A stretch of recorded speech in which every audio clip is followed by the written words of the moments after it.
the leader. We got trouble What right here. in the world happened to Jaun Montoya? I'm going to say that the back of that car met that part out there that it wasn't looking or didn't want to with a little help. That's a lot of damage to our pole sitter. Well, let's see how Martin Truex saw that one. Actually, Newman got a little bit of the wall too. So that, Newman, if I'd have been Newman, I'd have given the 42 a little more room, let him slide in. It's not really not that far up, and what a great shot. But you can also see Newman's brakes were glowing a little bit, like he tried to whoa up and couldn't. That is a tremendous amount of damage to Jaun Pablo Montoya, the 42 car. He smacked that wall hard. Caution is out from debris from that incident.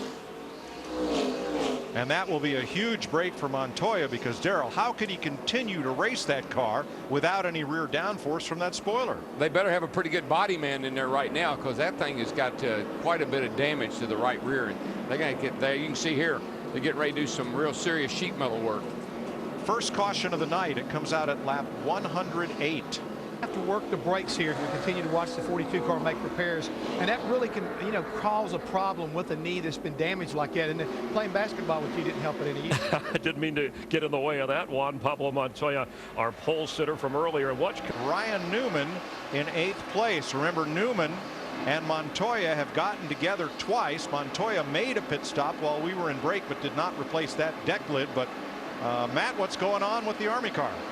Well, the Army car, Mike, very consistent, a little bit on the tight side, but it appears there's some lingering effects from that early race dust-up between Newman and Montoya. Did you sort things out with the 42 there? I did with the spotter, but he's not very responsive. Well, he tried to crash us, and that ain't going to be cool afterwards. At 10-4. Hopefully NASCAR heard you there, and they'll take care of it there.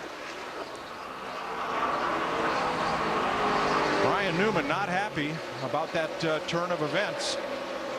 I wouldn't imagine this is a good place to do a slow burn for another 200 laps. No, but you know, Montoya's been known to boys have at it. He's used that policy a couple of times, like at Homestead last year. So, you know, we could see some retaliation here on this little racetrack.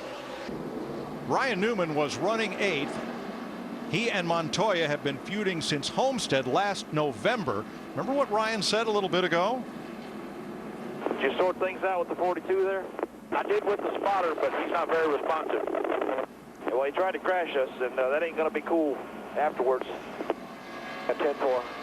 Hopefully NASCAR heard you there, and they'll take care of it there. Now that transmission was some 40 laps ago. Here's what just happened to bring out the third caution entering turn 3. You know, remember I told you that a guy that really liked boys have at it drove the 42 car?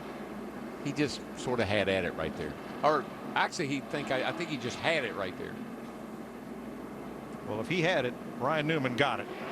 Yeah, that picture right there pretty much tells the tale. You know, some drivers are like, you run my night, I run yours. Newman actually, again, did a nice job of staying off the wall with it. He's about to try to turn down here. Now right here, Kurt Busch has said, where is he going? That's 45 laps on your tires. That rubber out helps. All right, look at the nose right here. Look at the nose. Kurt Busch has been driving with that black cloud over his head pretty much all night. And that sure didn't help. Now this was the first one back at lap 108. Newman didn't give Montoya a lot of room coming off the corner, and Montoya had to make a couple of stops, got a couple laps down. Here's what just happened.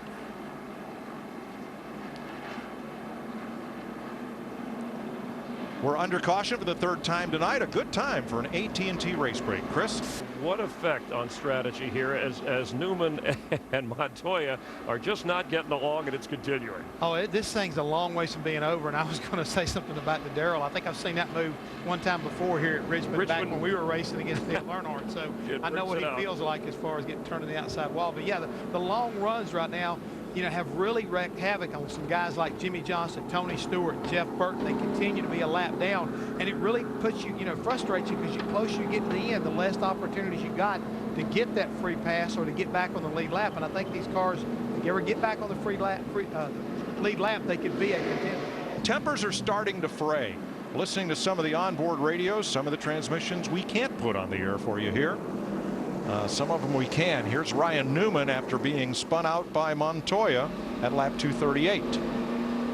Can't believe they're not going to black flag that 42 car. Let them spin you out knowing they're going to wreck us. We'll take care of it after the race. Now NASCAR has warned Montoya, stay away from the 39 the rest of this race. And you know what? It's okay. I'll take care of it after the race, not during the race. I will see him after the race. A lot of damage on both of those cars. There's been Now we saw Ryan Newman in that 39 from that aerial view shoot the gap there. All the repairs, everything that's happened, he has now cracked the top 10. They kept him on the lead lap. He's sitting there in the 9th position with this 39 car. That's really going to make Montoya mad. Especially if he looks at the scoreboard. Oh, he's not going to be happy about that at all. Good old short track looking car. Oh, yeah. Meanwhile, back at the ranch,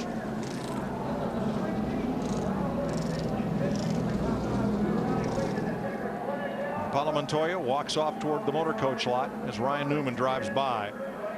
They had a couple of dust-ups here tonight. Matt? And catching up with Ryan Newman back in the garage here, are you headed to the hauler to have a conversation with Montoya? No, I'm just headed to the NASCAR hauler to see how this situation is going to get handled. How do you want it to be handled, Ryan?